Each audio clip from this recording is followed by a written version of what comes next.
जय श्री कृष्ण भक्तों, कैसे हैं आप सभी। आशा करती हूँ आप सभी कुशल मंगल से होंगे। सर्वप्रथम आप सभी को शरद पूर्णिमा की हार्दिक शुभकामनाएं।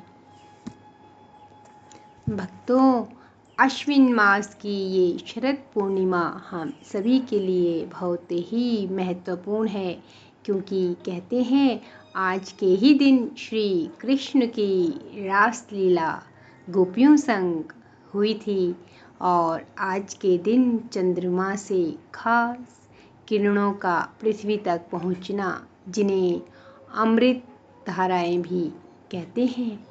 आज के मंगलमय अवसर पर हर किसी को शरद पूर्णिमा की हार्दिक शुभकामनाएं। तो चलिए भक्तों, आज के मंगलमय अवसर पर करते हैं शरद पूर्णिमा की कथा का आरंभ।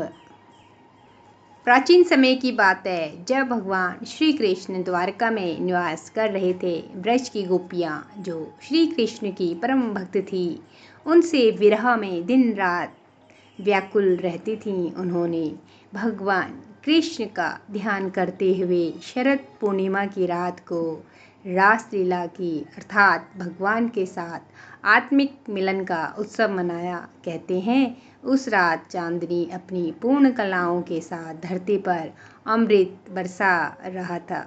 गोपियों के मन, वचन और कर्म से केवल श्री कृष्ण को ही अपना सर्वस्व माना था। उनके इस निष्काम प्रेम से प्रसन्न होकर श्री कृष्ण स्वयं ब्रज आए और प्रत्येक गोपी के साथ एक रास रचाया।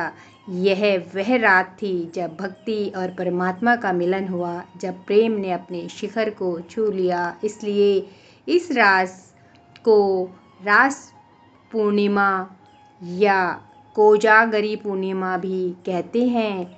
इसलिए भक्तों, यह रात विशेष महत्वपूर्ण रखती है और कहते हैं कि इस रात चंद्रमा से अमृत की वर्षा होती है। इसलिए लोग इस दिन, इस रात को खुले आसमान के नीचे खीर बनाकर रखते हैं। मान्यता है कि अमृत रस उस खीर में समा जाता है।